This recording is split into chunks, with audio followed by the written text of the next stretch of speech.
Okay. Starting things up. Okay, we got a video on Restream. Glenside on YouTube is up and running. And I don't know, for some reason Facebook's not working, and I'm not going to worry about it. So people can watch on YouTube. I guess maybe if somebody can just post the YouTube link in Facebook, maybe Eric, if you could do that, I'm gonna go on. I don't want to dink around with this all night. Okay, so I've got the agenda up here. So this is the September edition of the Glenside Color Computer Business Meeting, and we've got three items essentially. We've got some additional CocoFest updates for the November 29th annual last CocoFest that is upon us, or soon to be upon us. And then, so Tony and I will provide some additional updates on that. And then that'll include a little bit of old business in there.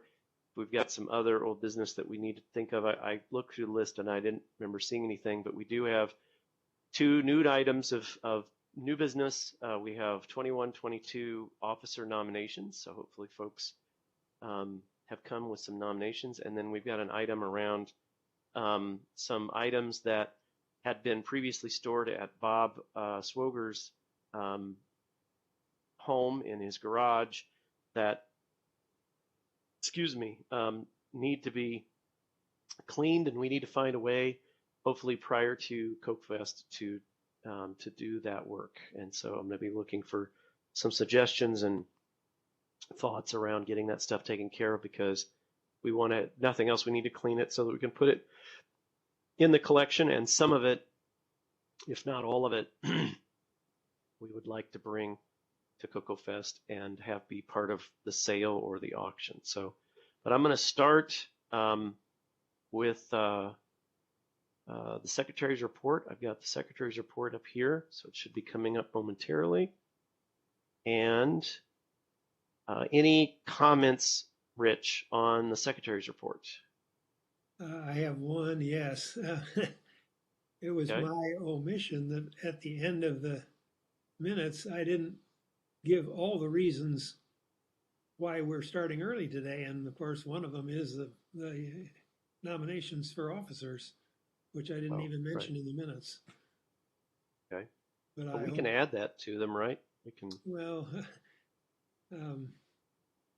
we don't revise the minutes, but I just hope that everybody who read the minutes knew anyway that this was the month for nominations. Okay. Well, I did announce it on the club. I announced it on Facebook and the Glenside website, and also announced it on the Coco mailing list. Suggestion? Yeah. Does a revision to the already approved minutes would not have to be made if an addendum were issued to it. That's all. Okay. Well, in this case, it's water over the dam, so I don't see any point in making any revisions. Okay. So, well, I guess my thing is in the future, if you take these minutes and you feel like you've forgotten something, I'm not sure I see any issue with updating them prior to us sending the announcements out, because that would be the first time that people could have seen the minutes. So I would say if you want to update them up until the time when we send them out, I don't think that would require anything, because it's whatever you recollected as the secretary taking the minutes. So if you think of something afterwards, then I think that's just fine. Mm-hmm. Anyway, so we have the minutes, and I'm looking for any concerns, comments, or a motion to approve in a second.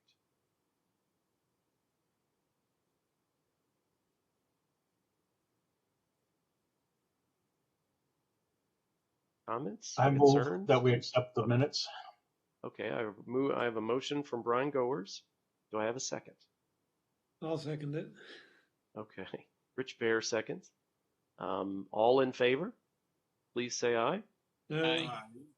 Okay. And any opposed? Okay. Well, then the secretary's report has been approved. And then Brian, I'm going to let you talk through the treasurer's report. Which Brian? Sorry, Brian Goers, Goers, the treasurer. the treasurer. Unless you want to fill in, that's fine. Yeah, I really don't care who goes through it. So bank financial had $13,651.86 as a final balance. Right. PayPal had $234.91. We've had several FEST registrations and a second registration and refund. That's what that double registration error meant. And interest was 58 cents for the bank.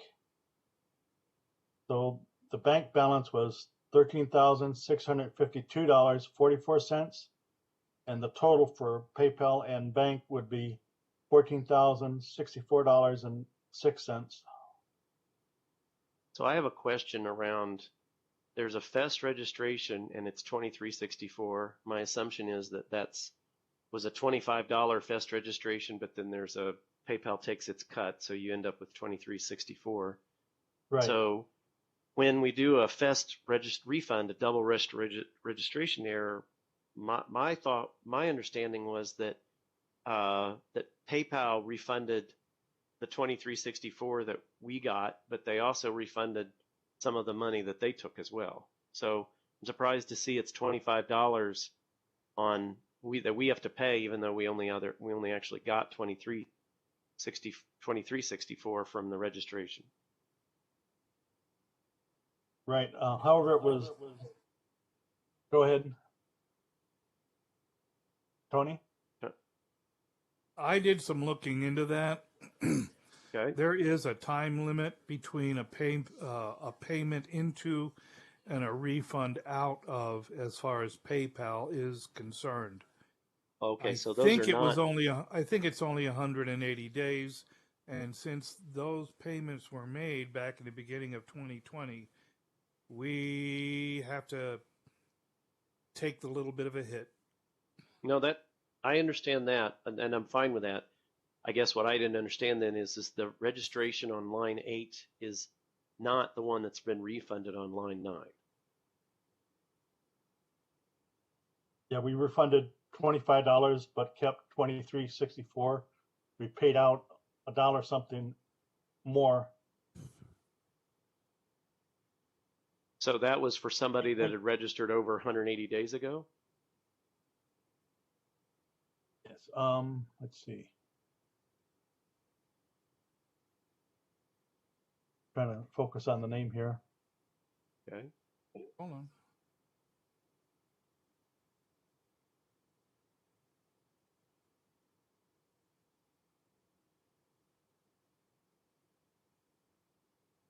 While he's looking, I have a suggestion. Anytime there's a line that says FEST registration, you already have enough room in that column that you could put the name of the person registering. Doesn't need to be the full name either, just the last name. Yeah, I didn't remember if this was being published or not. Well, if we just have a last name, then we won't have quite enough to identify anybody. Oh, okay, whatever. Anyway, it was Jason White, but I have Tony. We'll have to take a look at this because in my PayPal, I listed them as in this month. You sure it was 180 days and not something less, like 10 days? No, it's much longer than 10 days because I know I've given refunds for PayPal's like at least for 90 days. So maybe we should, instead of trying to fix this tonight, if we can, let me put a fill on it here, and then you guys could take a look at that, we'll just defer this until next month to review and approve. But yeah, I would assume, I do agree with Tony that if somebody was to have registered at the beginning of the year and then they finally found out that they'd registered twice and they wanted half their money back, then yes, I would see that we would need to pay $25. But if they registered within the last 90 or 180 days, then my understanding was the way I see when I see my PayPal refunds, it's that the PayPal takes the money that they gave to the vendor out of the vendor's account, and then they take money out of their own account to pay for the charges that they took initially. And so I would assume this would be closer to $23.64 as opposed to $25. So if you could take a look at that, I would appreciate it. Yeah, we'll check the refund amounts. Okay. And then I do have one. Oh, go ahead. Oh, I was going to say, I did verify it is 180 days from the transaction date that you can get the Okay. refund. Okay.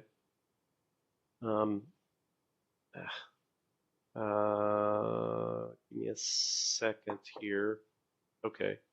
So I'm asking that we defer that until the next meeting, which would be the October meeting.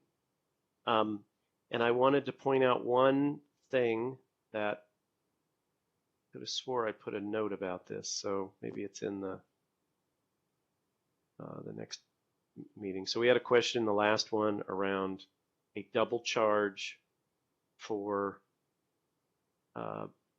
Microsoft. We had an 820 and an 830, and we were able to resolve that item. So for those who wanted to know, let me see if I can find it here. So we had, yeah, it must not be this one. It must be 03. It's 03. Oh shoot, wrong document. 03. Here we go. Let me see here. Nope. Now I can't find it when I want to. But anyway, the treasurer's report was correct, but the charge got applied. Yeah, I guess this is it. I put the comment right here. So this, no, that's not it. Where, Yeah. 820 and 877. 820 and 8, yeah, there it is, the 820 and 877. So this one right here, the one of these, well, I actually think it was this one, this 427. It actually occurred, oh, duh, here it is. It didn't show up until just now. So I checked, and actually one of us, either Eric or I, found this, but this actually is a charge for March. So this was recorded in April, but it's actually a March charge. It was $8.77. But since I mean, it's all trued up. It just got added to the wrong month. We decided it wasn't worth it to go back and change it. But for those who wanted to know, that's why there's two Microsoft charges in April, because there was one of them was actually a March charge. So, okay. So we're going to go ahead and hold the treasurer's report until next month, and the next item on the agenda is updates from Tony. I think folks are wondering, like, can you get some stats for us? I know you've been sending them to the officers or the board. Could you share some of the stats of what we have so far? You want to prepare a real phone somewhere? Did I lose Tony? Oh my goodness! Looks like Oh no, it. there he is. I was out and back again, and network issues again. Okay. Do you need me to bring up your list of who's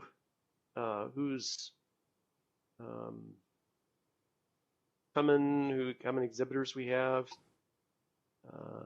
or do you have that information handy? I can get it at a momento's notice. Okay. So while he's bringing it up, let's see. Also wanted to point out, and I can bring up this document here real quick. So we were able to go to the venue, and let me just go to Facebook here, and I'll show you some pictures. So folks who haven't seen this or don't have access to Facebook and haven't checked the website, here is, well, as soon as it comes up. So we were able to go to the venue and take a look at some of the facilities, actually take a look at the facilities. Man, Okay. everything's taking, you got it? What you got? So I thought I was going to get there before you did, but go ahead. Well, as of, where's the date? The 15th. Excuse me a moment. Pardon. We have listed with 28 attendees, maybe 29 because I think somebody else logged in since then. 37 exhibitors. Out of the 37 exhibitors, there are 31 primary tables, 17 secondary tables. That's 48 total tables at this point. So there are some available still. How many? And yeah, it's not on this list, but there's at least 10. All right. Okay. So we've got about 10 tables left. You have to look at Tandy list to see what the total number of tables available are. It was 60 if I recall. Well, it's either 60 or 64, but Yeah. there are a number of tables, so we still have some open. There's been a change in the sitter at a table for horseradishes. Terry Steege, he wants to have his table used for Brian Weissler for whatever Brian needs, and Brian has. I'm waiting for a comeback email as to whether or not he's still on board for coming, and B, if he would still be available to handle the AV needs for the seminars. There are that's it for attendance numbers right now. So I mean, you can take the 28 and the 37. We currently have then 65 people registered one way or the other, either as an exhibitor or as an attendee. And I don't know if that includes me and Linda yet. Sorry. Okay.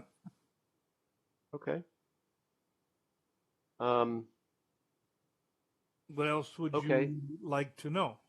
I just wanted to, I guess I just wanted to ask if anybody had questions around tables. That's pre-registered attendees, not necessarily, there's some that will come the day of the show, but I am, That is correct.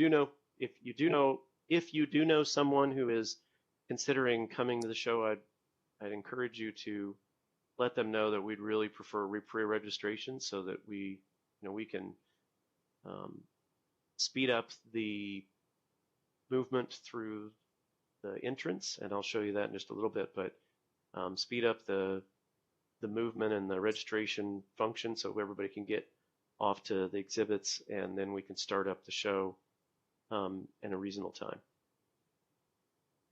Okay, what else do you have, Tony? I just put up a picture here, but what else do you have that you need to relate for the show? Well, just to help y'all put it to rest, Mr. White paid at the beginning of August and at the end of August for a table, so that's why you had a 25 refund, and that should be those numbers came right out of PayPal, but I had problems looking for a tab for a refund key on there where they would give up their money. So that's probably why that also hit us that way. Okay. I can take a look at it afterwards. I know where you get that. I know where you get that report. So well, and if you want access to the PayPal account, and I don't think you have it yet, that could be accomplished too. Okay. I have sent out an email. Oh man, I'm not going to count them all out, but I think there's about 15. There's at least 10, and I'm not sure how many more prospective speakers I have contacted. Granted, it wasn't until 5:30 today, but there is an email that went out. Some of you may actually have it, having been tabbed by Terry Stiggy, and now I'm just waiting for answers for who is still on board, who will make up their minds, hopefully, and let us know so we can put together a schedule and a general announcement of who will be speaking. Okay. So that's about what I have for an update. Do we have any Also, idea to who let is you speaking? know, pardon? Do we have any idea any big names speaking, or Well, I guess it depends on what you call a big name. well, big like me? People that have been contacted have let's see, Boise, Nick Morentis, Zipster, Rick Adams, Steve Bjork, but his email address is no longer good. Oh wow. Okay. Let's see. Terry brought up Neil. Oh, I got a misspelled name there. Who's Pop? Greg Zumwalt, Mike Warrens, Alan Huffman, D. Bruce Moore was contacted. Steve Strobel was contacted. I don't know what they would be, what their specialties would be, but that's what I'm hoping to find out, because my knowledge of what went on between Terry and the people he contacted is probably not up to snuff with the amount of time I've had to try to get it up. Okay. On the other hand, I'm going to make a weak excuse that I've had a few issues. Understand. But it doesn't take a whole lot, really, to sit down at a keyboard and do stuff. I know. Right. So like I said, it was a weak excuse. Okay. So don't have the list yet. I know we talked about trying to get the list up. So as soon as those folks start to respond, we'll put the list up on the website. And there was an ask for that to happen last month. So we'll start putting that up, and it'll be linked off of the Glenside Cocoa Fest webpage. That's in turn linked off of the homepage. Yep. Point. I am not adept at arranging remote seminars. I guess that's one of the strong points for Brian or Weissler, Brian, Bruce, whatever. I do have one confirmed volunteer for a remote. That would be L. Curtis, because, well, the borders are not yet open. So unless we find something out and he can make fast arrangements, we may have him available for at least a remote talk of some sort. Okay. That's fine.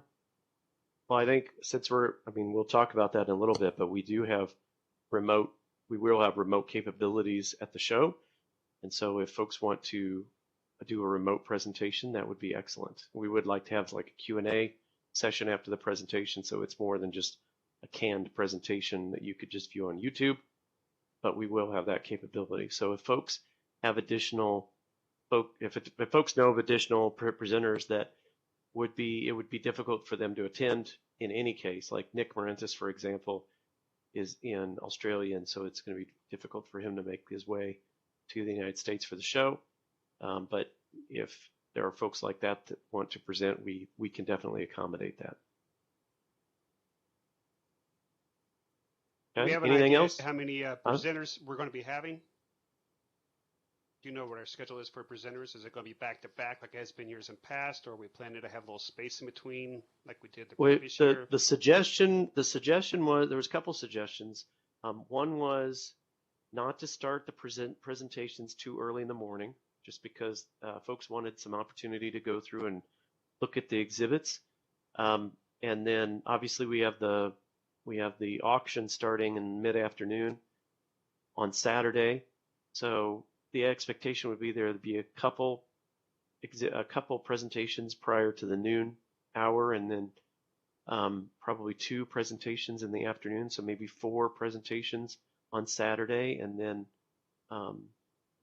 some more on Sunday. But yeah, I think there's been a number of people who commented that they don't want to be, I mean, they're interested in having the presenters and they think that's excellent, but they don't want to have so many that they can't take a look at the exhibits, or there's no time to kind of fit the exhibits in between the presentations.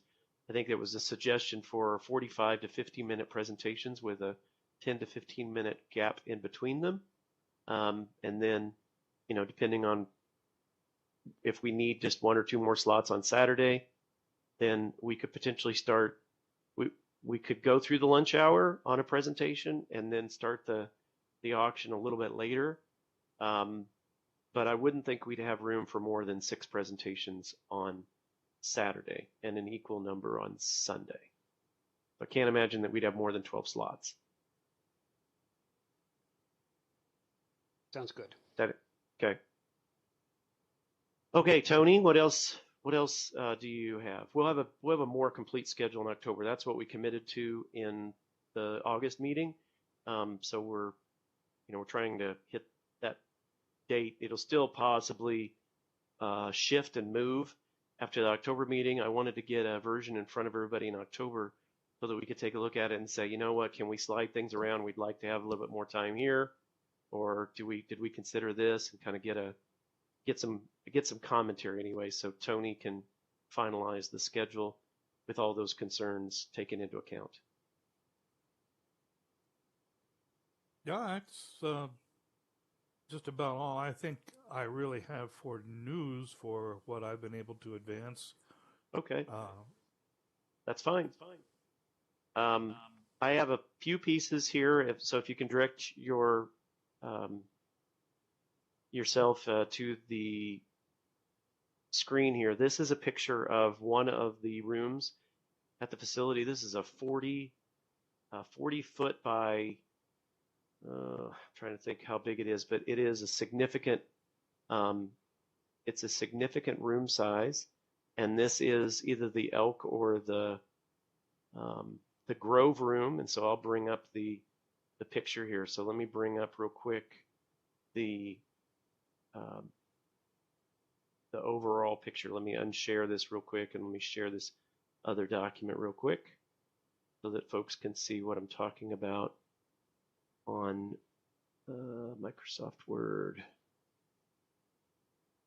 Okay, here we go. See if I've got the right thing. Where is the...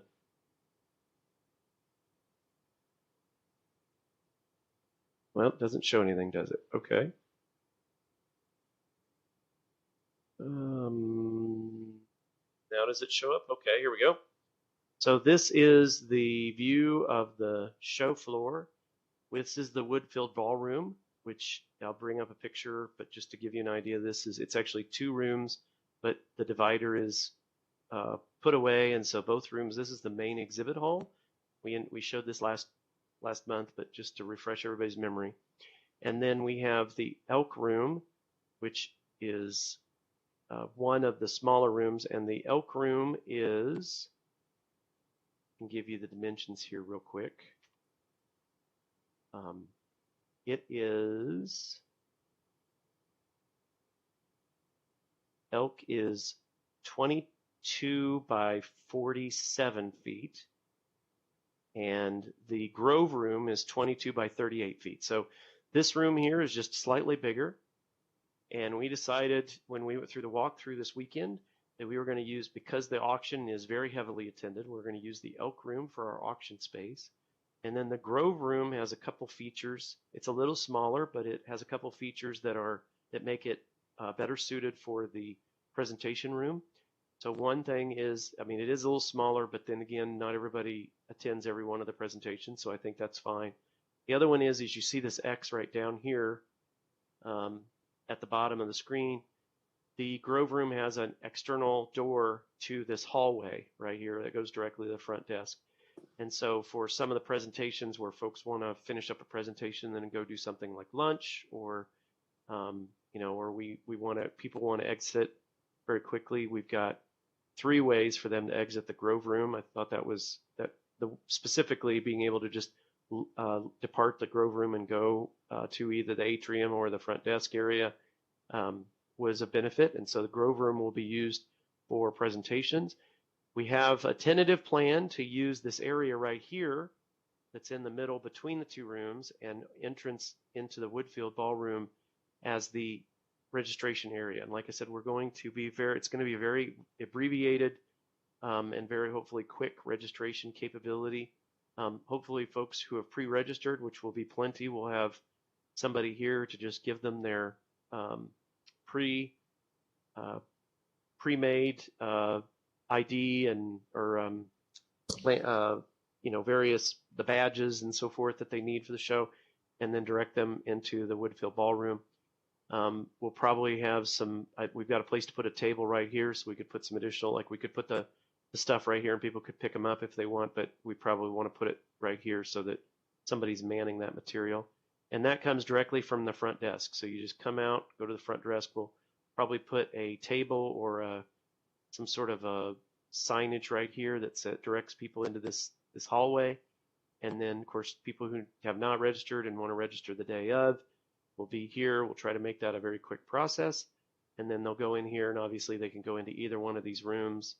The auction room, then go look at the material that's going to be in the auction, and the Grove Room when it's time for presentations. We do not have the Village Room, but I was able, as folks probably saw in my posting earlier this week, I was able to secure the Grove Room for $200 for the entire weekend. So we have all 3 of these rooms.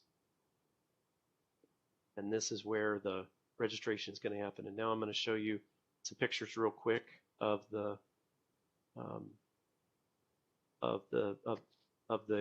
event area.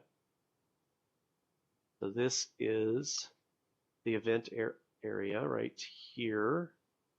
Nope, that's the wrong one. Give me a second here. I am still learning how to use all this stuff. This must be it. Okay. So this is a picture of the Grove Room. You see the doors that exit to the lobby on the left-hand side here, and then the doors that exit to the Woodfield Room on the right-hand side. If you notice the tables, they have a large number of tables and chairs, though most of those will be, the tables anyway, will be in the Woodfield Room for exhibits. And we've requested black tablecloths for all of the tables. So that'll be, I think, a very professional look. This is another shot of that same room. And then this is the other room, which is the Elk Room. It does have so in case people are wondering, it does have a screen. It does have a presentation screen on the end here, but it's not pulled down at this point. Of course, the tables here will be gone, and we'll put chairs in here for the auction. And then here are so this is the entry area. This is a shot of it looking out towards the hallway. This where the fire extinguisher is the hallway. So folks will come from the right, come in, and then that door on the left is just a closet. And so that'll be closed, and there'll be some tables right there to direct people into this area. And then we'll handle the registration. If it turns out that doesn't end up being a good flow, then we could use, Rich said the second option that he may actually prefer is to put that stuff in one of those side rooms, either the Elk or the Grove Room. So we'll see if that's our first idea, but if it doesn't work out, we'll move into one of the rooms for registration. And then this picture here is a partial shot of the main hall. They had some stuff set up for a previous engagement when we were there, but you can see kind of the size. And then I've got another shot here that shows a much larger view of the facility. And then this is probably the best shot. So obviously, unless everybody really does want the ballroom dance floor, that will be removed from the facility before we get there. It just, excuse me, it just lays down over the carpet. But that gives you a little bit of idea about how much is there. I know the folks that were there counted up all the outlets along the side. We do need to get some power strips, and I talked to the folks that helped put on VCF Midwest, and they were amenable to letting us share some of their power strips that they use for the Vintage Computer Festival. So I think, as I indicated in my posting, I think we do need to secure some of our own because I'm not sure we're going to have quite enough for the facility size, but we can reuse some of them from VCF Midwest. And then I don't know that I have, oh, I guess I do. So this area right here is what they call the atrium. And so this is the space that if you turn the other direction, instead of going down the hallway to the fest, if you turn the other way from the lobby, you will end up in this area. And they're planning to set up, right now I gave them a tentative number of 40 people for the dinner, and this is where the dinner will be held. That doorway there goes to the outside, right there in front. And then there's a couple more views of this. Let's see, this is another view of the same thing. I guess maybe that's, doesn't look like I have any more. I thought I did. Oh, there you go. And I guess if there's people swimming, we get a nice view of the swimming pool. But this is the area, and of course it'll be set up differently for the evening meal. And right over, like Eric's right there, but right to his left, or sorry, right to his right, is a area where the food will be presented. There's like a bar area that has kind of a kitchen area behind it, and that's where the food will be placed. So anybody have questions about the facility or the pictures and what's here or isn't here? Looks good to me. It does. It's a really nice facility. I think, I was telling somebody at the show that, it is our first year and it is a much larger facility than the Heron Point facility. So I have a feeling we will look a little bit smaller, even if we have all the tables used. I think it'll be, because it's just a very large area, but I think that's a good thing. And I don't see that as a challenge, but I do like the idea of having the auction and the presentations in two separate areas. I think there's value there. Somebody had suggested, Grant, to your point, there had been a nominal suggestion about if we had too many presentations, we could do 2 presentations at once, but that was not very well received because people are like, well, yeah, but then I got to miss one. So that's a challenge. What we are going to do, though, in this, and probably I'll bring this picture up again.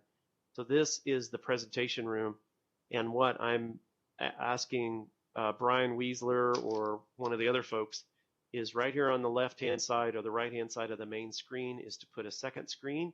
And so we'll have an area for presentation of, for somebody has PowerPoint slides or whatever, they can show that on the main screen. And then we'll have an area for the actual computer output or whatever on one of the other screens. And then we also talked about, and I noted it earlier, we're going to have a live stream of the auction and the presentations through the day for folks who, for whatever reason, aren't going to be able to make it to the show. I don't want that to be seen as an endorsement of folks to not come to the show. We really do covet those folks coming physically to the show. A number of us went to the Vintage Computer Festival in Midwest last week, and I'll tell you, it was a great opportunity. It was great to be able to attend something in person, and so I think this will be another great opportunity to do that. But for some people who otherwise aren't going to be able to attend, or Tony, to your point, if we have a remote presenter, then having a streaming option will give them an opportunity to present, and everybody in the presentation room an opportunity to interact with them, and they'll have multiple screens that they can use. So we'll have a lot of AV equipment up here in front of the presentation room. Okay. And let's see, I told everybody we got the extra room, the black tablecloths. We're going to use all the tables, the atrium. The only other thing I have not done is I promised I would send out a survey on the food, and I just didn't get that done. So I'll try to get that out tonight. I'm going to send out 2 surveys. I'm going to send out one survey to everybody who's registered as a. Let me turn this off. I'm going to send it out to everybody who is registered for the meals so far, because I think they have the most skin in the game. And then I'm going to put a posting on Facebook just for general thoughts for folks that are thinking about coming and see what kind of thought process people have around what types of meal options they would prefer. But the folks that pre-registered for the meal from this point are the ones that I'm going to focus more heavily on from a survey point of view. Okay. What other questions do folks have about Cocoa Fest? I would like to raise a point. Yeah.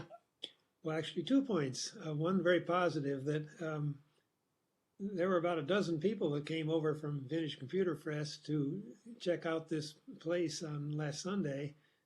And it was great because it felt like an in-person meeting for the first time in a year and a half. Yep. The amount of give and take and everything was just a pleasure to be a part of. My other point, though, is in the negative side.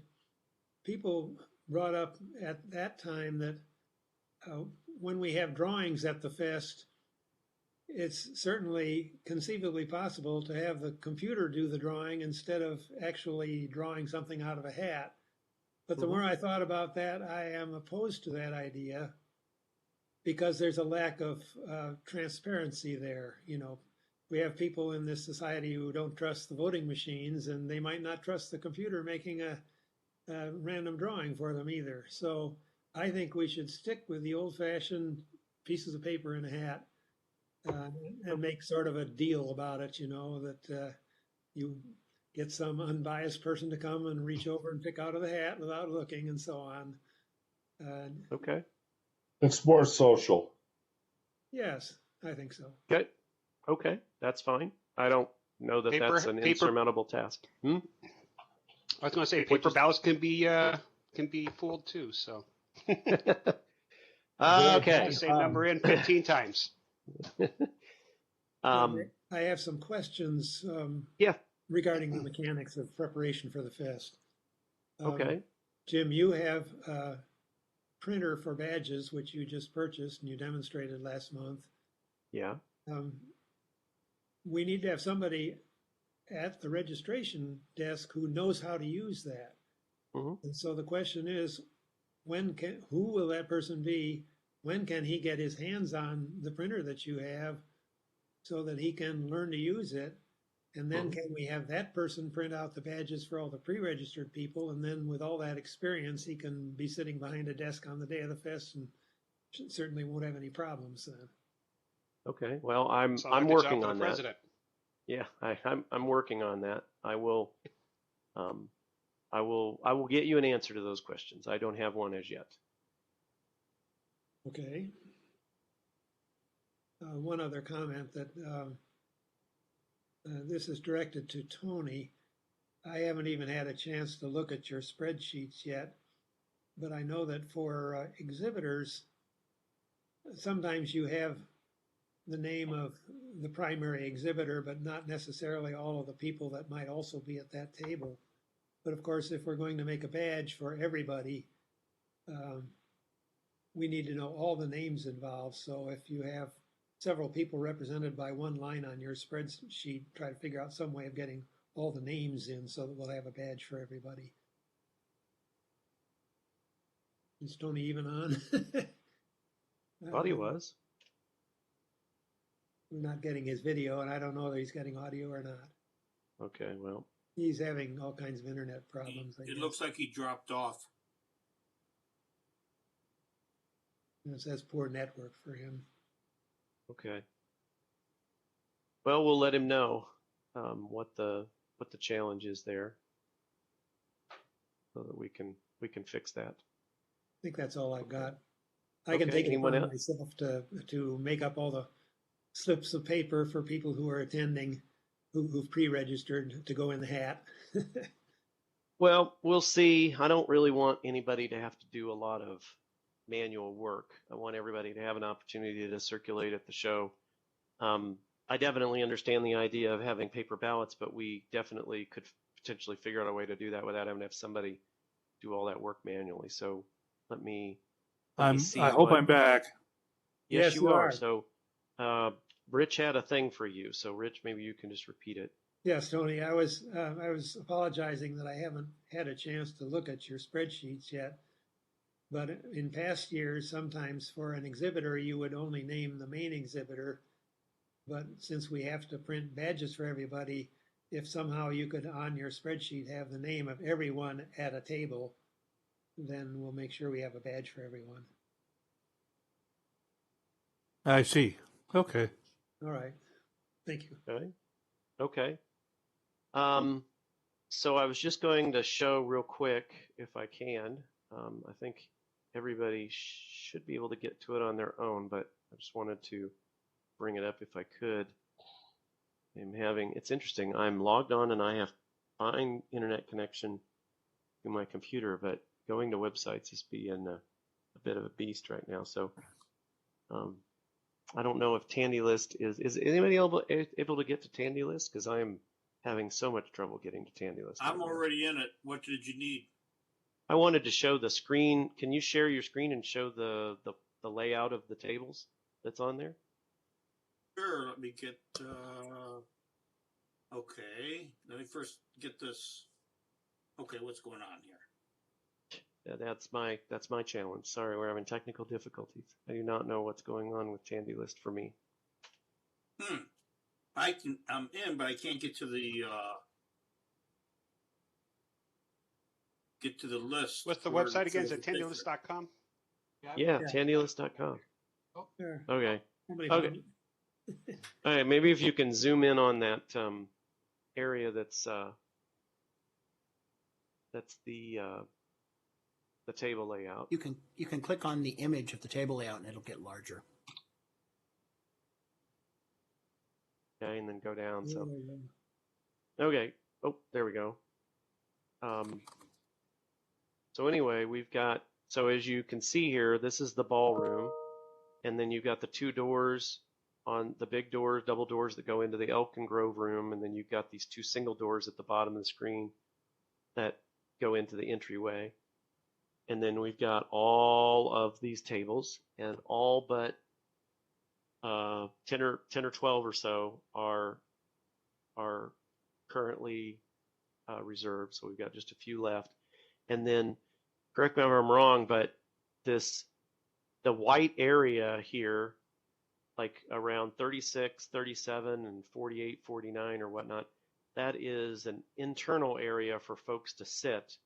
And then the area that's in gray, that's right above it, like between 24, 25, 26, and 36, 37, 38, that's the walking path. So you have three main walking paths through the facility or through the exhibits. And then you've got a center walking area. And then you've got essentially two rows of internal exhibits and then external exhibits around the edge. 1, 2, 3, 4, 5, 6, 7, all the way out, 22, 47, 59, and whatnot. The other piece that's important to know, which I didn't focus on when we were in the pictures, is this. Thank you. Is this door on the right-hand side? So for those who have previously been at Heron Point, you know that you got to bring your stuff in and you have to wheel it all the way to the elevator, and then you take the elevator down and then you wheel it. Essentially, you wheel it from the front of the building to the middle of the building, go down the elevator, and then you wheel it from the middle of the building all the way back out to essentially the front of the building, but you're in the basement now. So this walking path and this set of double doors goes out directly to the parking lot on the side of the hotel. So it's all on the main floor, and you can park right in front of that door. We'll put some pylons. I found pylons at the BCF folks have pylons that let us borrow. So we can put pylons right there so that people don't park there. We can use that for loading or unloading. And then you can just wheel your stuff in. And of course, the hotel, just as we've done before, the hotel has has dollies or carts that we can use to bring the stuff in. So it should be a much easier way to get set up and then tear down at the end of the show. So, any questions on the layout? Okay. Whoever's sharing can unshare. Is that you, Brian? Thank you. Okay, so that is the best information that I'm aware of. We've got some registration stuff to deal with. I know Randy, I asked you about I guess I asked about voting, which we got to get to, but is there anything else that you need to note about Cocoa Fest registration on Tandy List? Not at this time. Okay, that's good. Okay. Yeah. And then let me bring up. I'm not gonna bring up the agenda again, but I will. Oh yeah, now that I don't need it, Tandy List is up and running. How cute. Okay. I do have one question. Yeah. Just out of curiosity, and it might become of a hot topic, but what is the mask? Is the mask mandate going to be at the hotel? Did we check that with the hotel, or what's the rules on that? I did. So I talked to the coordinator. Her name is Victoria. She did indicate that currently the entire state of Illinois is under an indoor mask mandate. And so she's asking that everybody that's in the facility wear a mask. As I indicated, I'm encouraging folks to bring a mask. They will have some masks at the venue. And I know Eric said that if he needed, he could get some. And Tony and I meant to send a note to Neil Blanchard. Neil has some masks for sale, and I was going to pick up some, and they're kind of nice, cool masks. They have a cocoa on them, and they're fabric, and have them available probably for sale at the table, maybe the registration table or whatnot, for whatever Neil can get them to us for. Oh, hello. Yeah, whoever that was interesting. So now there's a possibility that if the rates go down between now and November, so we've got about a month and 3/4, maybe a month and 3 weeks left, the mask mandate may not be enforced, or it may not be a mandate. So, and we talked earlier in one of our board of directors meeting, and my position is I'm going to go with whatever the state, the venue, or the county. We're going to abide by the rules. So if there's a mask mandate, then we'll abide by that. If there's not, then masks will be optional at the show. We'll have sanitizer. I'm already getting sanitizer, face shields for folks that are going to be doing some of the work at the registration table, gloves for anybody that feels that that's something that will create more comfort, and we'll try to get some amount of masks to have available for people who don't have them. And even if we're not under a mask mandate at that time, we'll still have all those items available to create an additional level of comfort if people want them. Okay. And I have one other question too. Okay. This is for Tony. If the border with Canada does not open, do we have an indication of how many tables will be opened up at that point? The reason I'm asking is we might need to maybe adjust the room if we're losing like 10 to 15 tables. That's going to look like a big hole. We don't want that. So we might need to reorganize the tables to fill in those holes. So just Fair my enough. 2 cents there. Tony, what's your thoughts?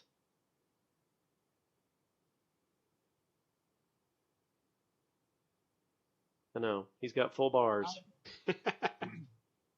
Well, Oh. this is Eric. I made the layout, and I think if we wanted to free up some tables, we could get rid of all the tables that go around the outer edge.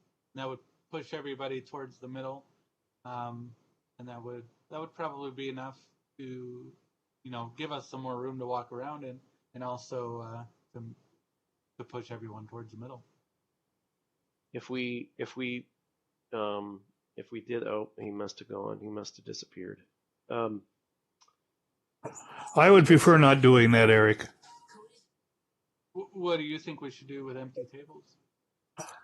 We'll see as we get closer.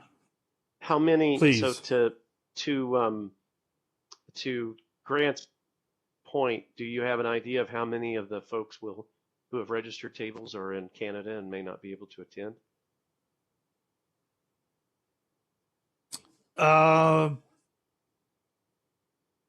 Not off the top of my head. I'd have to look at the list, but I think most of them are all stateside. Okay. Yeah, I was looking through the list here. Now that, of course, I didn't need it, I have the Tandy list up here. So, yeah, I don't actually see anybody that is, or don't see anybody that are where. I see Nitros 9 and Bruce Moore, so that'd be 3 tables. Okay. And I don't see either one of those in the list. What about Lost Wizard? Oh. 15, 16, 22. Oh, 22. Okay. Yeah, Lost Wizard has 1 table. Okay, so that's and just for Nitrous 9, I will keep Nitrous 9. We'll keep those tables. I told Curtis we would set up a demo, no matter if he was able to make it or not. Awesome. Okay, so 15 and 16 are safe. So 22 and what was the other one you guys said? The other 59. name? 59, Lost Wizard. Oh, okay. Well, who is Lost Wizard? William Astle. Oh, got it. Okay. What about so it looks Neil like Blanchard? Does he have a table? I don't see his name there, so I don't see it as yet. Maybe I'm missing it, but I don't see it. Whose name you're looking for? Neil Blanchard. Neil? Yep. Yeah. He's got a number. He's got a different name that disguises who he is. Well, no, we're talking about on Tandy list. He would be listed under his name or under his company name, but I don't see either one. It's so 61. It looks like Neil's Computer Service. Neil's Computer 61. Services. There we go. So 61. 3 tables. It looks like if we don't have the Canada folks, we'll lose 3 tables. I don't think that's enough. I agree. I don't think that's a thing, and I'm trying to figure out. Yeah, I have 2 tables. So, okay. Any other questions? Grant got his, and Rich has got his questions. No problem. Okay.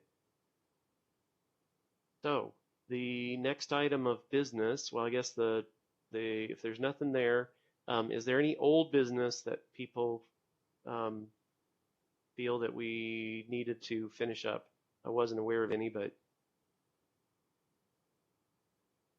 okay. For new business, so we have 2 items for new business. One's going to take us a while.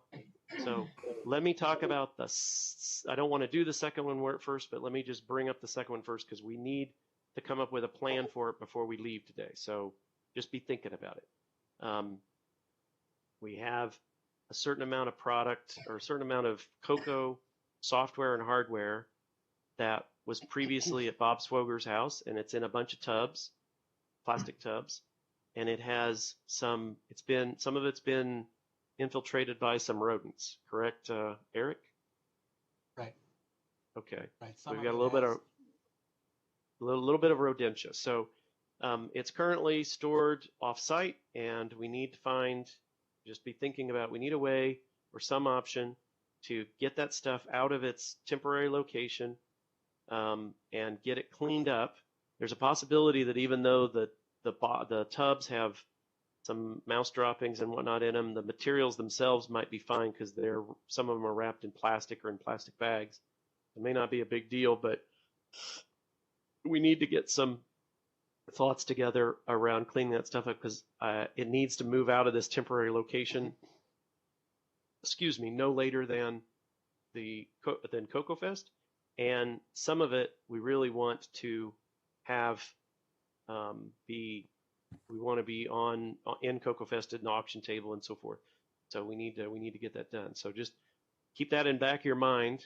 But our first topic for the evening is our new slate of officers, nominations for our new slate of officers. And I am going to ask Tony and Eric if they can help me go through the thing here. I'm not intimately familiar with how this has been done in the past. Well, my recollection is we just start at the top, president, and work our way down. We ask for nominations. I believe a nomination requires a second, if I remember right, and then they get added to the ballot. That's fine. So I'm looking for a nomination for, since the first topic would be president, I'm looking for nominations for the 2021-2022 Glenside Computer Club president. I nominate you, Jim Brain. Okay, so I've been nominated, and I'm okay with that. Okay. If you accept it, of course. I will, have to ask. I will accept. So that's fine. I move the nominations be closed. Okay.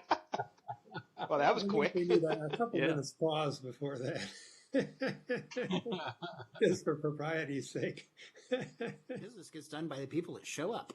Too late. That's right. We're done. Any other nominations for this office? As I say, I move the nominations be closed. I know. Okay. So if there's a second on that, then I'll accept that too. I second. Okay. So hold on. Nominations for president or for all offices? Because we can't for go president. For all offices. Yeah, for president. Sorry. Okay. If you have a nomination in mind, you better speak up really fast. Okay. Randy, do you want to be vice? You want to be president? Who, me? Yeah. That's what you was asking. No. Okay. We right, have so enough on Yep, the floor. You've got a I know. nomination for closing, and you've Yep, got and it seconded. I know we do. So all those in favor of closing nominations for president, Aye. please signify. Aye. Aye. Any opposed?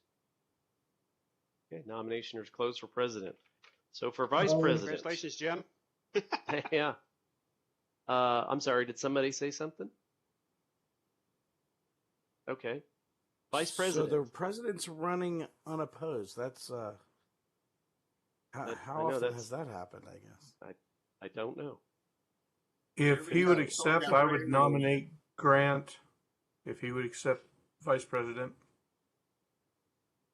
Okay, there's a nomination on the floor for Grant Leedy for vice president.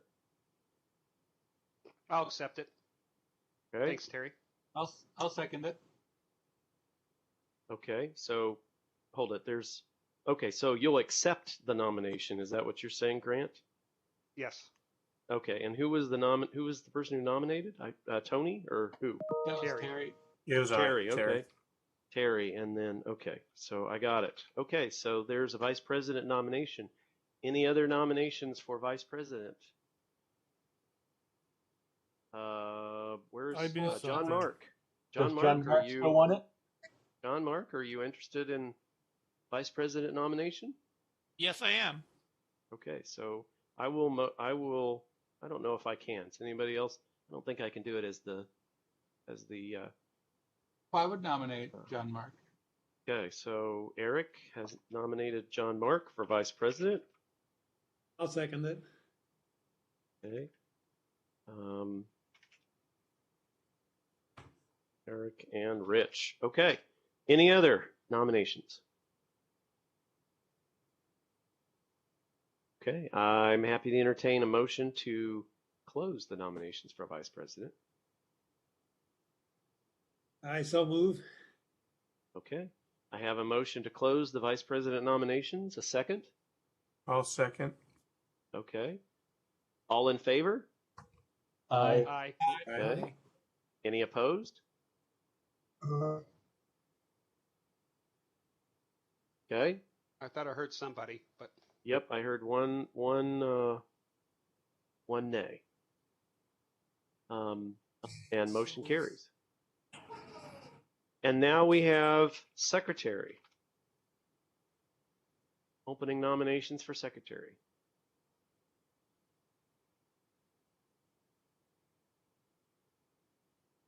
Eric, were you interested in secretary? Or no, you were interested in being treasurer. Yeah, I don't think I'd make a very good secretary because I can't take notes and I can't remember things. Well, you can remember, you can't remember. Those work fine for me. And you yep. and you want to be treasurer? I was going to say, do you know I numbers? wouldn't want it to be tricky. I have a good head for numbers, and I know how to Terry? use spreadsheets. Terry, Very you round. interested in being secretary? I think I'd probably have to decline. Sorry, guys. Okay, that's fair. Is anyone else interested in being secretary? Brian Schubring? Negative. Okay, I have to be Wow, careful that's a hard one. because of my work. I know. Okay. Oh, I'll jump in. for Okay. Secretary, Okay, Brian. Brian Gores. Yep. Yeah, I would not Okay, so- Brian, of course. Okay, so Brian Goers. And then I have a motion. Do I have a second? I I'll just second. realized I volunteered. That's fair. I was going to ask John Mark if he was interested in a secretary position if vice president was not an option. So, I have trouble spelling, so I'd rather not. okay. That's fine. Okay. Spell check. And Rich, I believe, is saying he would prefer not to be secretary. Correct, Rich? I would accept it for one more year, but if it happened again in a year from now, I would say no, I think. Okay. So what do you want me to do? You want me to put you in the list? Well, if somebody wants to nominate me. No, that's fine. I'm happy. I'm sure I somebody. nominate Rich Bear. Okay, secretary. So secretary Rich. Bob is nominating Rich, and I need a second for that. I'll second. Who is that? Grant. Grant. Okay. Okay. Any other nominations for secretary or a motion to close? I move we Motion to close. Okay. Well, Nominations.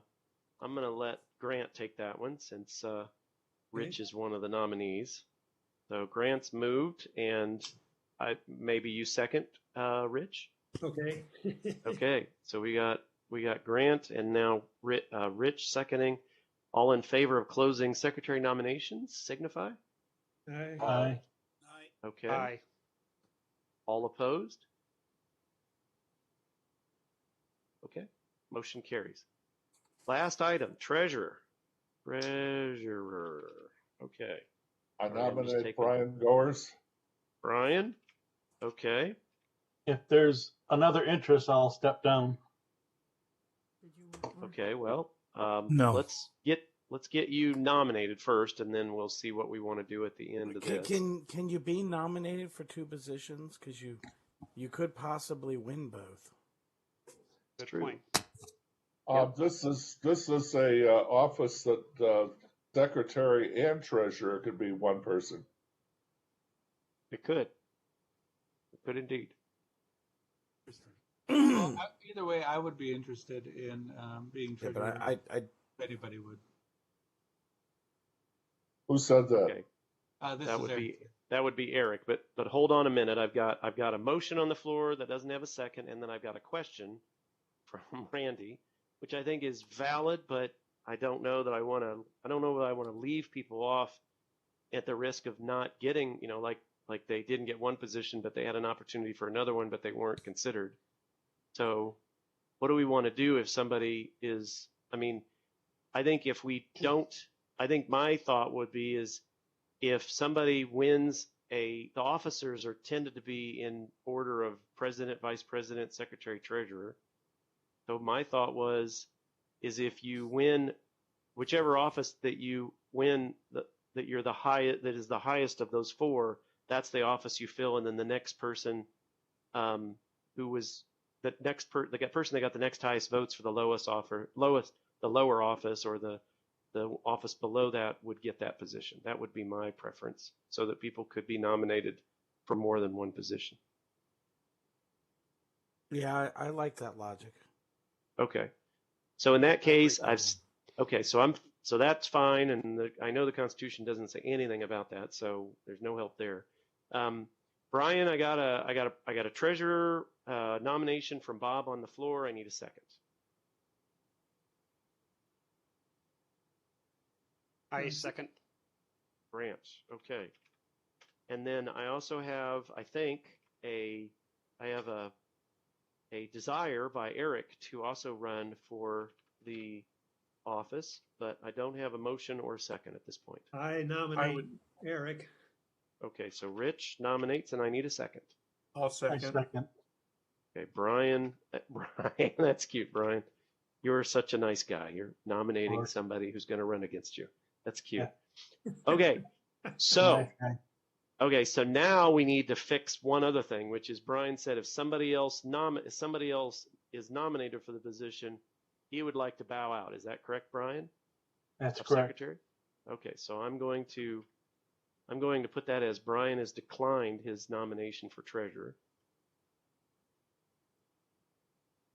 Okay, so I now want to continue the nominations for treasurer. Or a motion to close.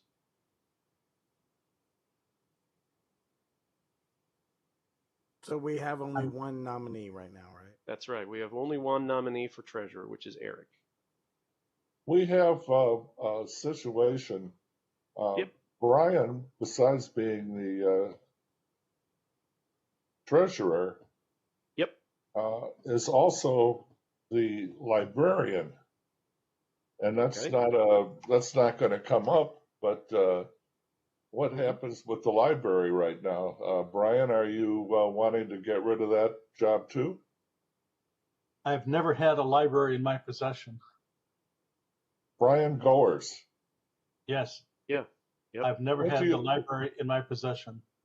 Who's got it? Well, That's a good question. okay. I Let's think it was scanned and put on the web. That's a great question, and we can answer that question in a few minutes. But right now, I want to finish this, and then we can get to the. Okay, so it's so that the treasurer and librarian are not tied together. That's It what does we not just appear come so. up with. Yep, that's it does correct. not appear that is true. I'd make a motion to stop nominations. Okay, Terry has made a valid motion. Do I have a second? I'll second. This is Grant. I second. Okay, Rich beat you to the punch, but that's okay. You can vote. So all those in favor of closing nominations for treasurer? Aye. signify. Aye. Aye. Okay. Great. All those opposed? Okay. Okay. We have. Okay, so we have for president. I will share this real quick, just so everybody can see what we ended up with.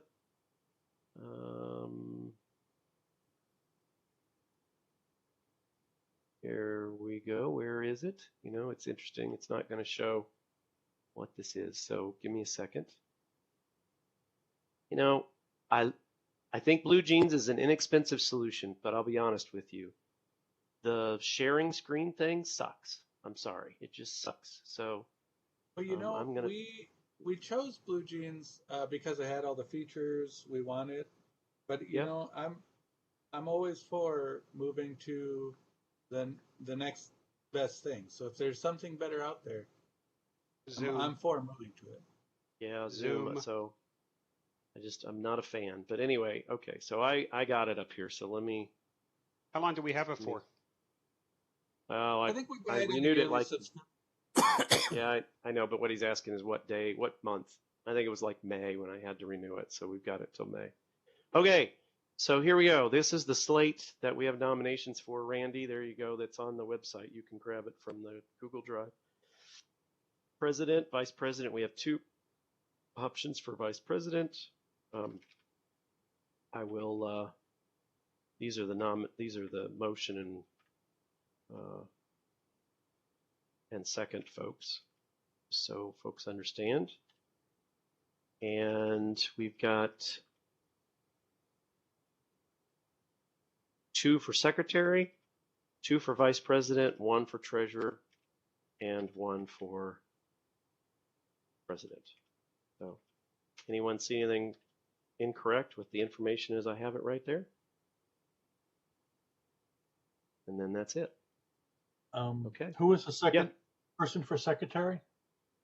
Brian Goers is the first, and Rich is the second.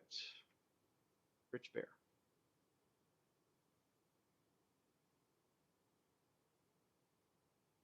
Okay. Okay. Now, can both of those people spell? Sure. Hope so. S-H-U-R-I-E. Okay. Okay, so thank you all for helping out with that. That went very, very smoothly. No drama. Yay. So I know everybody's been focused intently on the officer nominations, but we have one more item that I know of that we need to take care of for new business, which is those club items that we need to clean. So I'd love to open the conversation up as to how we might get after those. They're currently located where, Eric? They're in Antioch, Illinois. Antioch, but they cannot, I mean, we could clean them somewhere in Antioch, but we cannot clean them where they are being stored. There's no room to do so. So. Yeah, it just needs a good hosing down. Maybe transfer things from the dirty totes to the clean totes, or otherwise clean the totes. And then any damage inside the totes caused by rodents we'll have to clean, and then put the items away. So, and there were, did we count the totes, Jim? There was something like 25 totes or 27. I think you said there was 27 total, and there was 2 of them that had to be left behind at Bob's house. So 25. You had 25, and there's 27 total. We need to get the last 2. There were some items that I requested be looked for, and yep. Was that search put on, and did it yield anything? Well, I haven't been back to Antioch yet, but both Jim and I have the list, so we will do that as soon as we can. We'll make sure those items get back to you. So yeah, Rich, it's a big bunch of stuff. One thing we've done in the past at Tony's house,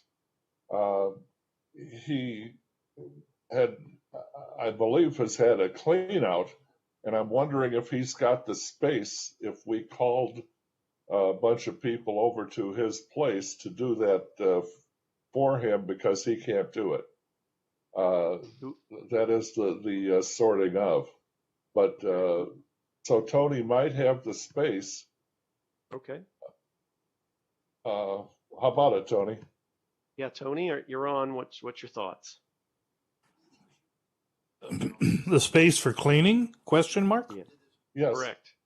In your garage. And storing until Cocoa Fest. We also need a place to store it till Cocoa Fest. Although I guess it could go back to my parents' house till Cocoa. Well, if it's going to come out for cleaning, there may be room to do temporary storage, but not for after Cocoa Fest, depending on when you want to do the cleaning and how it gets here. Well, I can transport it, and I'd be willing to volunteer to help clean it. But I don't have any place to clean it at my parents', and I can't do it at my house either. So we need somewhere with more space. Well, I've got a slanted driveway and water hoses. That'd be perfect. Wow, is it that bad? Yeah, it needs to be hosed down. A lot of the stuff inside is undamaged, but the totes themselves are dirty. We could always transport them into a different tote, but whatever's the easiest. But I think running water is going to be necessary. On the outside of the tote, so let's be specific on that. At least on the outside. Some of the totes had stuff inside, rodents inside. So we'll need to remove the rodents and the papers and things that they've nested in, to burn them or throw them or whatever, and then clean out the insides and whatever was in them.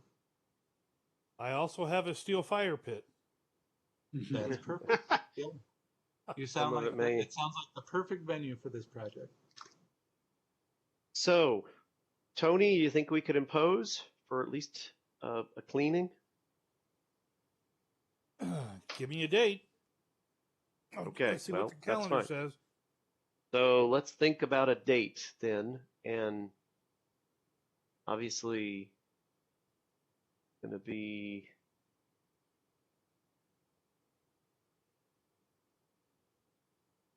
when do folks believe that they might be able, I can drive over to help, but it would need to be, I think what the calendar says here. So probably a weekend would be best, and so it could be like I mean, if we wanted to do it in October, we could do it still in September, like next weekend, the 25th, 26th, or we could do it the 16th, 17th of, 25th, 26th of September, the 16th, 17th of October, or the 23rd, 24th of October.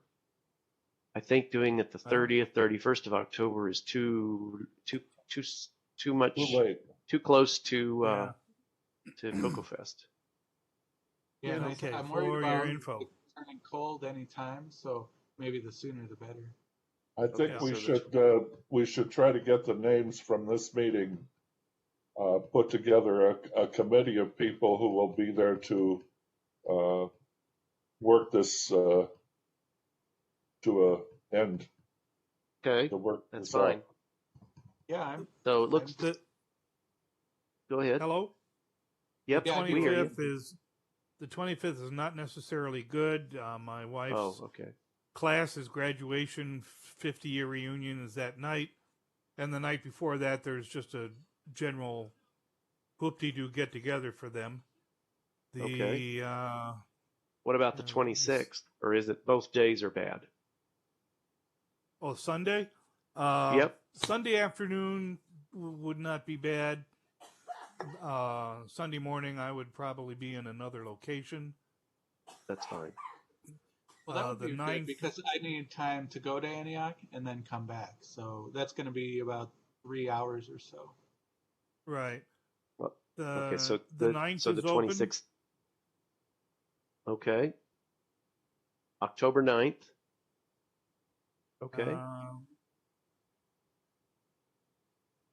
Looks like I've got something on the 10th up at about 4 o'clock up in Waukegan.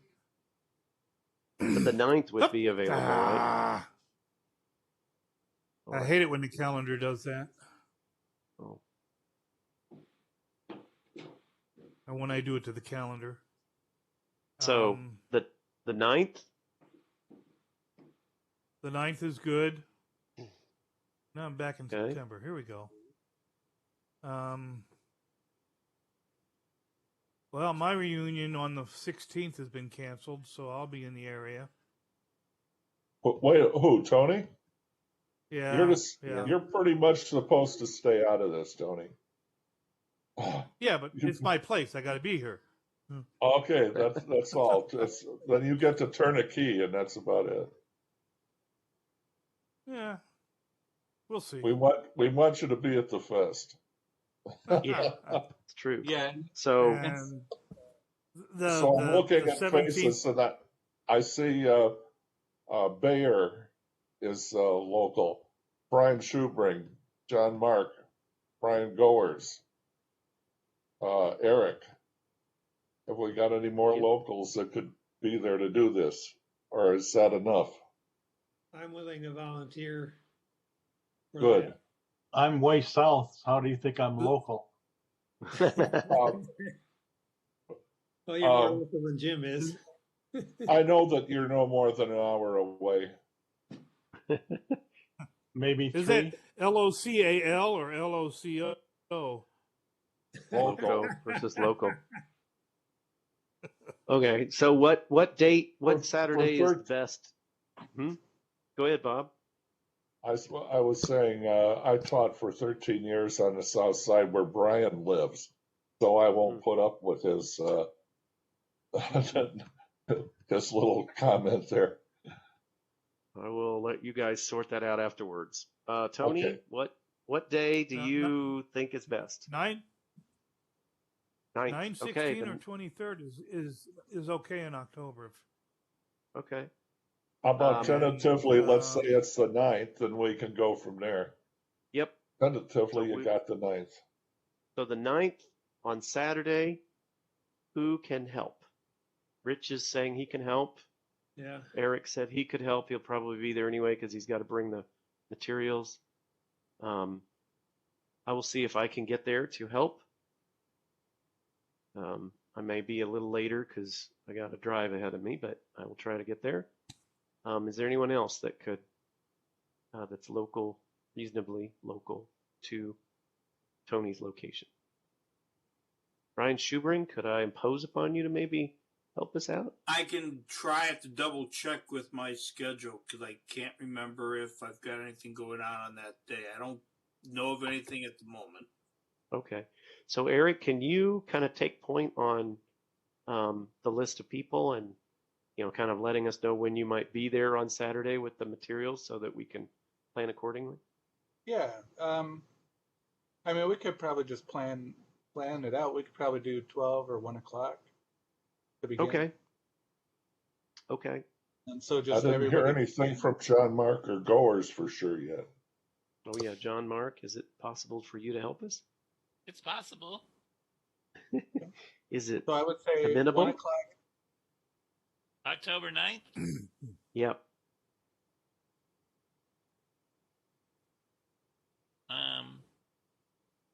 I don't think I've got anything planned on that day. Well, good. We'll pencil something in for you. Brian Goers, what about you? Not likely. Okay. Okay. So, Eric, you got those names, right? Yep. So I would say Okay. prepare to be at Tony's house at 1 o'clock, Okay. October 9th. I'll Okay. be pulling up with stuff. We should make sure to have PPE, which would be masks. Yep. Possibly gloves. I think that's probably enough. Okay. But remember, we're dealing with rodents, so whatever you feel is comfortable to work in. And I say, for those people that are managed to make it there and clean, I say we provide some pizza for those folks at the end of the evening or some restaurant option. Sounds like a good I know idea. of great pizza place. Okay, well then I'm not even going to put that for a vote. That's just an executive decision. So you come, we'll feed you pizza or something awesome. Okay? Portillo's, Okay. come on. Well, Oh, yeah, man, that's I right. don't think I can eat Portillo's after this last weekend. Okay. Any other new? So 1 o'clock. Is that what I heard, Eric? 1 o'clock I'm at gonna say Tony's 1 house? o'clock, but I'll send out an email, and if there are any problems, my car breaks down or something, I'll let everybody know, and we'll make plans accordingly. Okay. If there's a car breakdown, we should rent a van. Yeah. Tony's done that in the past and can instruct you how to do it best. Yeah, Okay. and I mean, I could do a van or whatever, but we'll make plans accordingly. So let's just say it's happening on October 9th, 1 o'clock. Okay. Any other new business? Just a question. Oh, go ahead. Okay. Sorry. Why don't I let Randy, because it sounds like he might have an item. Well, yeah, sorry. I just need to know when our next meeting is so I can set the cutoff for the voting. Okay. We have it on the website. So I will get it for you I didn't know momentarily. if we were going to change it, because we had talked about changing it, making it later or something for more voting time. Yep, we did have those conversations at the last meeting, and we did not. Those ideas were not approved. So Okay. we will have. So the idea, I guess, just I forgot to mention that. So I'll have Steve. We do have a requirement to send these out through our newsletter function, and so I'll have Steve send out like a newsletter addendum or whatever that will allow everybody on the mailing list to get a copy of the nominees as well as a link to the voting, which you can open the voting now or as soon as you want to, as soon as you have an opportunity to turn it on with the names that you have. And the October meeting is on the 21st of October at 7:30. So, okay. So it'll, yeah. So at 7:30 CST, it'll stop allowing votes to come in. Yeah, I think it's actually Central Daylight Time right now, isn't it? Yes, it is. So it's CDT, but okay. But yes, Yeah, 7:30. we're on daylight time over here too. So yeah. So it's Would be always an hour 7:30 Central. Be 7:30 Central Daylight Time. On the 21st of October. Okay. Okay. And I would like to open voting. Today is the 16th. I think we should open voting no later than the 20th, which would be next Monday. I plan on having it ready. I'd like to run it a few tests on it to make sure everything's good. So Okay. By tomorrow, let's say fine. tomorrow will be the first day. That's Okay. fine. As soon as you actually, if you can, let me know officially when you are ready, and then I'll send out the nominees on the mailing list. I'll post it on Facebook. I'll post it on the website, and I will direct everybody to the voting link. But I will wait until I get the go ahead from you. Have we heard anything Okay, from Steve Stowbridge about when the newsletter will be out? He's working on the newsletter, but I don't think it's going to. I mean, he's got probably a couple weeks before he gets the newsletter out because he ends up getting it out right at the end of the quarter, and so I don't want to wait on it. And the rule is that we need to send it out like right away, so people have a month to think about it. But we can send out an addendum to the newsletter. That's not a problem to send a periodical. We've done it in the past. On the archives, I've seen that there's been just a one pager with some very specific information in it. And I have a feeling what he'll do is he'll probably hold the regular newsletter until the winners are announced, and then publish it right after that, like maybe the weekend after the 21st, so he can announce the winners in the fall newsletter. But I checked with him; he's not ready yet.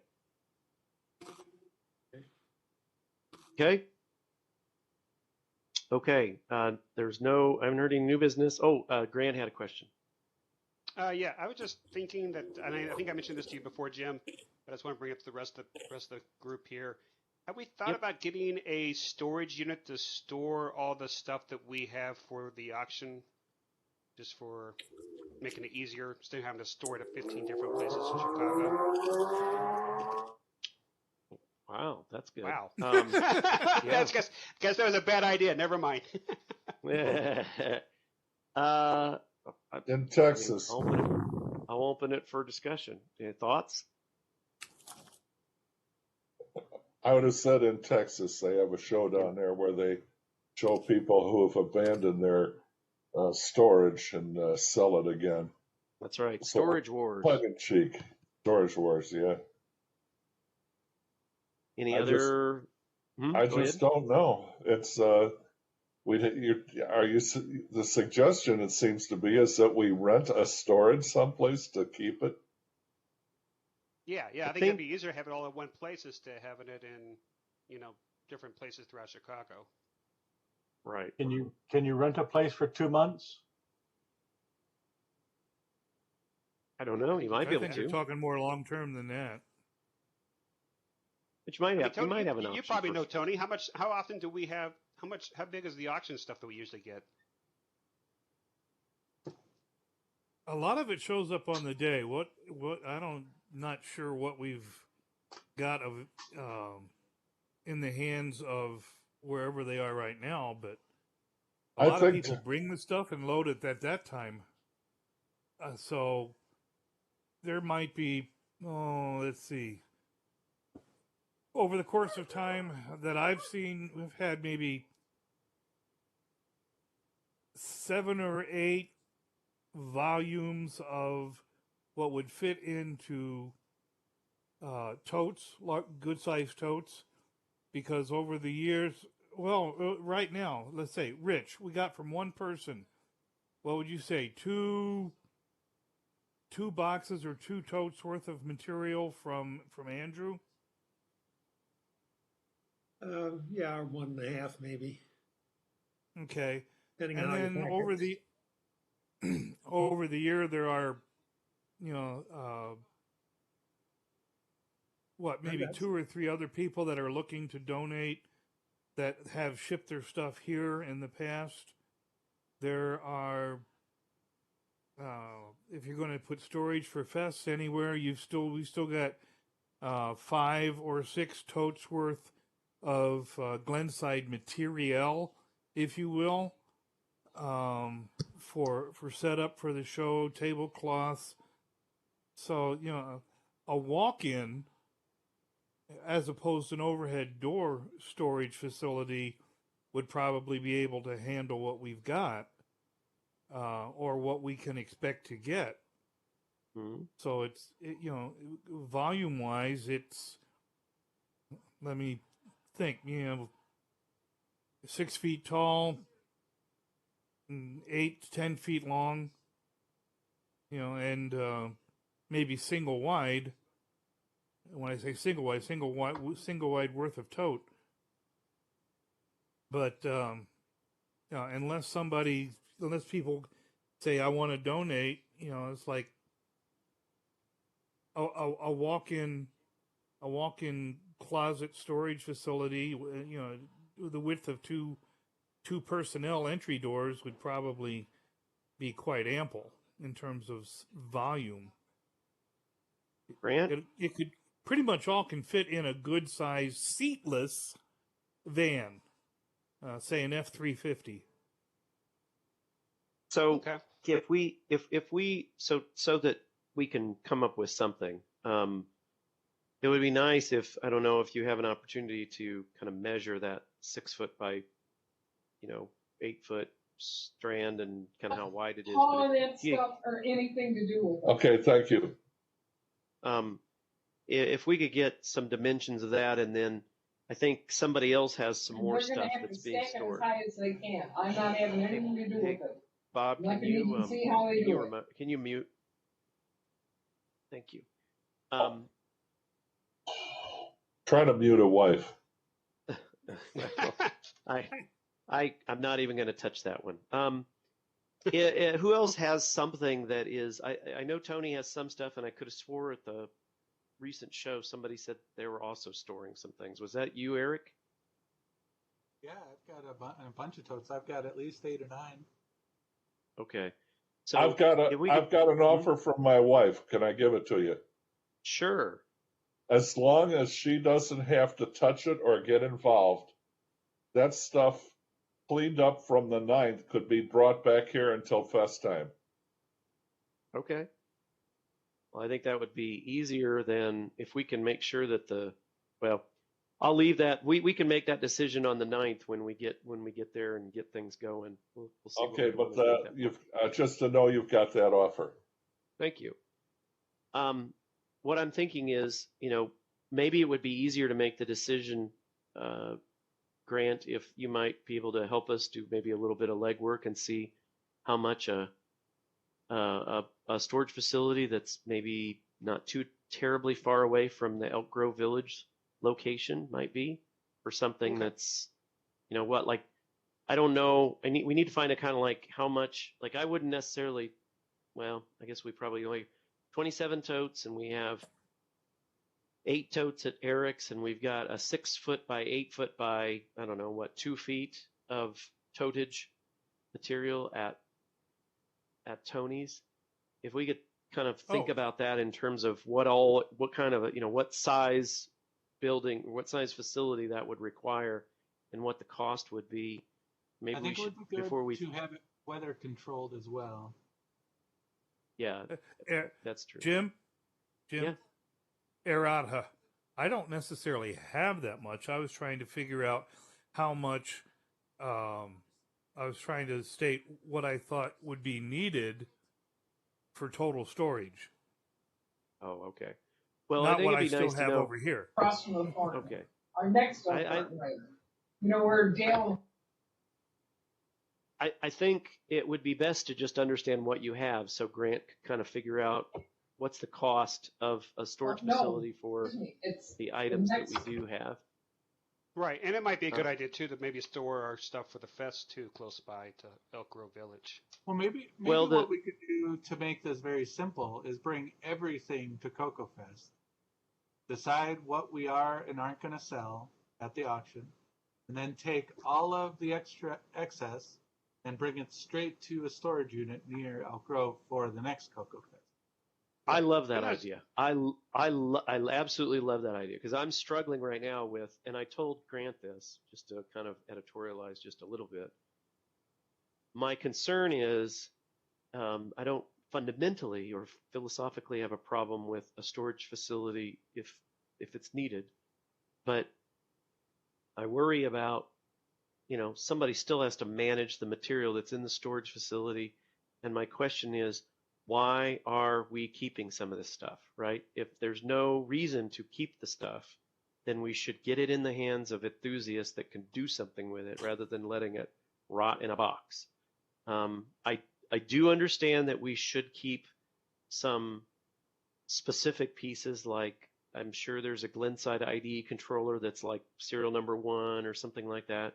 It makes sense to keep it, but not everything needs to be kept. So I love the idea of getting it cleaned up, getting everything to the fest. And I did want to bring one more piece of information that might help in that discussion. Victoria told me that we're not opening it up for everybody to do this, but we do have the facility on Friday starting at 7 in the morning. So we could come in, like I'm planning to be there on Friday. We could come in on Friday and work through that before we open up the floor for normal, for the exhibitors to check in the afternoon or evening or whatever. So we have the whole morning she's given us the facility and we don't have to necessarily give it out that early. So I think I love the idea. The other thing to note, and this is for all of the local Glenside folks, I'm gonna share one more thing that I want to show you guys that I think you will. I don't know how to say this other than this was impressive. So I assume that most of you know the not Glenside, but the VCF Midwest team that put it together. Jason Timmons and Michael Lee, who put the material, put the show together, and they ended up getting a large facility to put some of their material in. And I wanted to just show a quick picture of, of the whole thing. So let me just bring it up here real quick. Whoops. Actually, I think, yep. Okay. So here is something. I'll just bring it up real quick. I don't want to give away their whole facility, and it may be, too much privacy, but I will share this one thing for everybody so that you can see this. The reason I bring it up is because they have a couple things that they've already offered to the Glenside group, and let's see, where is it? Windows Explorer. you would not be able to tell me where this thing is. Maybe I can you share a picture in this in Blue Jeans? Does anybody know how to share just a picture? Put it on your screen and show it. Well, I don't know if I can. Let's see what's being shared here. You guys see anything yet? Nope. Nope. Okay, well. Okay, hold on here. I'll just share the whole screen. Yeah, it's sharing the wrong thing. So let me stop sharing this, and I will just share my whole screen so that you guys can see everything. So this is their facility that they okay. So let me see if it comes up here. Anybody seeing anything? There we go. There we go. Okay. Oh my So God. yeah, I know. I know. Oh, This my is a humongous facility. So in any event, I guess my point here is that this facility it has as you can see in the far background, there's a place that's kind of boxed in the front. So there's a big door on the right, and then there's an area that's boxed in the front. And I forgot to get a picture of it, but there's essentially a meeting room there. And what they offered is they said when they get this place set up, one of the things that they were going to do is they were thinking that the Glenside group could go meet there for their in-person meetings, because it's about a block away, or maybe 3 or 4 blocks away from the Ark Grove Village show location. And I thought that might be nice, and with good internet here, and there's an opportunity to leave maybe a few things set up, like a cocoa or whatnot for the meeting, so that you don't have to tear everything down at the end of the meeting time at the library. So that's that room up there in front that's right there. I'm showing right here. It goes from here all the way over to the edge of the wall. And then, of course, they have all their stuff here. My other reason to point this out is that if we could get the list of stuff down to a reasonably manageable level, it's possible that instead of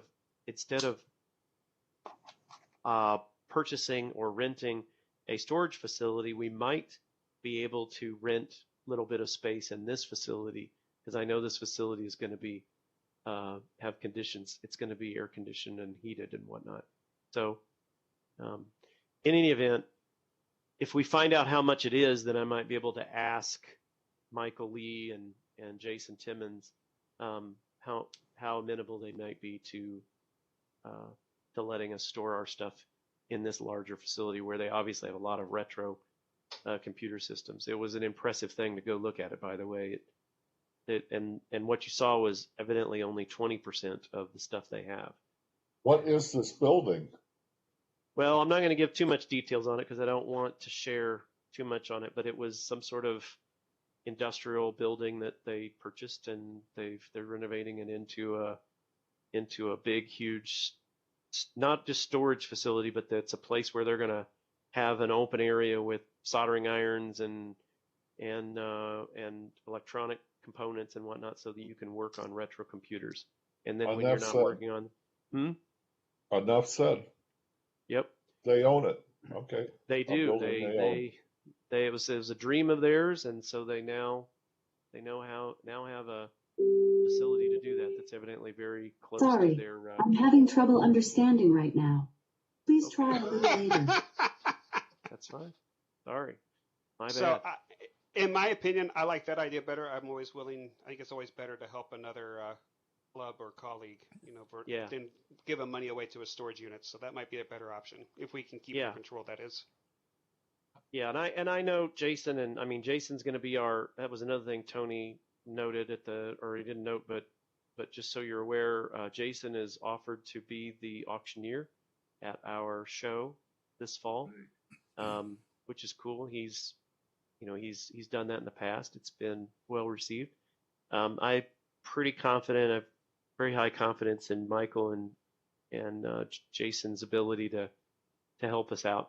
I don't want to impose on him, but I do think regardless, we should understand just how much material we really need to secure a facility for, and maybe let's go ahead and get a price for a rental facility, because that way, we'll know kind of what we might want to offer if we choose to go down that path. What we might want to offer Jason and Michael as a way to compensate them for the space we might take up. Okay, I'll do some research. I had, if I could have the floor, Bob Swoger. Yeah, go ahead. I met, as Eric pointed out last time when he came over here to pick up the totes, that it was our first meeting. Well, I never realized that. I've seen him so often on these websites. However, he had his son Christian along with him, and Christian has a interesting hobby, if you will. He likes to get rid of things. So, for instance, I had a lawnmower here, and I had a porch swing, a two-person swing.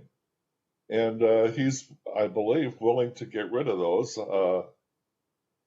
for me. And now to the point of the computer items.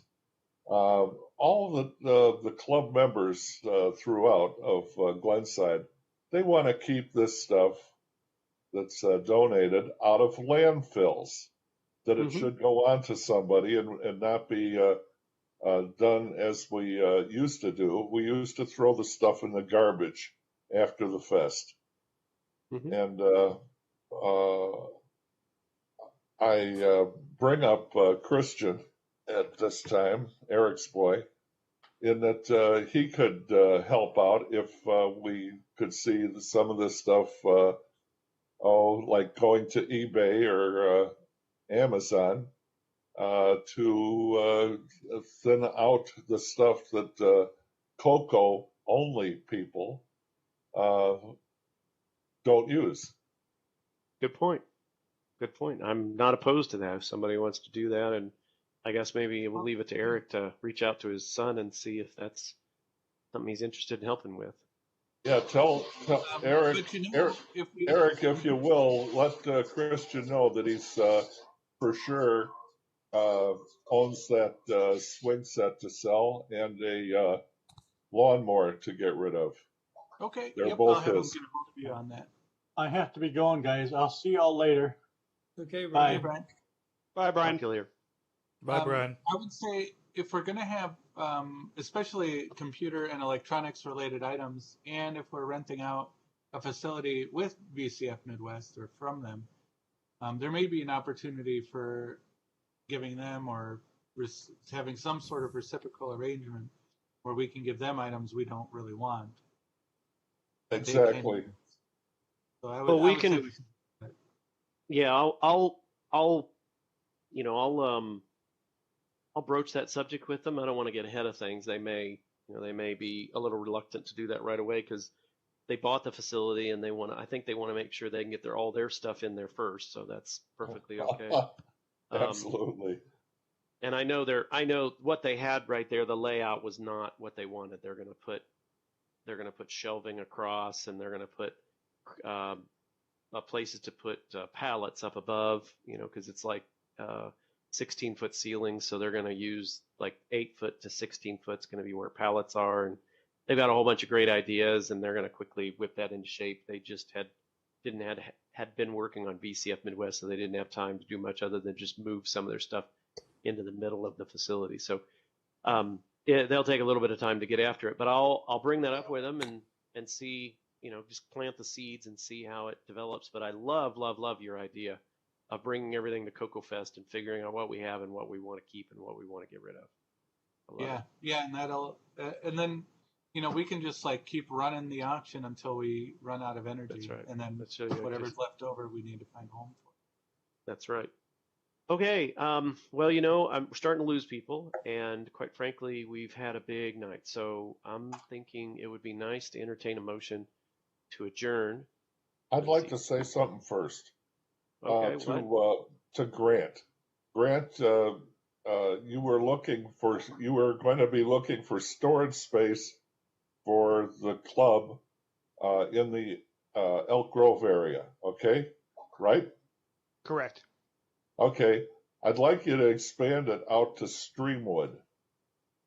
there's quite a difference in price by just traveling a couple of miles. Okay. Do you have a zip You code also for the get out area? of Cook County. 601. okay. What? Out of Cook County, you said? Yes, it's in Cook County, and it's 60107. Okay, I'll definitely look into that. Thank you. Okay. Okay. I had something. Okay. George Sneezewife's left a large inheritance, and I think he left it. Is it Justin? What are you saying? That he left it to Justin? Yeah, is that right? Justin Wagner? Justin Wagner? I didn't know about this. Oh. Well, anyway, I just assumed that there would be a large Cocoa Fest auction when George died. But I guess Justin could also sell it on eBay or something like that. What? Yeah, exactly. what? I don't know if I don't know if Justin needs help getting rid of some of that stuff or what. I don't know if anybody should contact him or see how he's doing. Is Tony Would still you be? listening? I'll get a hold of yeah, him. he's here. Tony, what about this? I'd never heard of this. No, I do not know how Justin is handling it at this point. But I will contact him and ask him if there's anything we can do to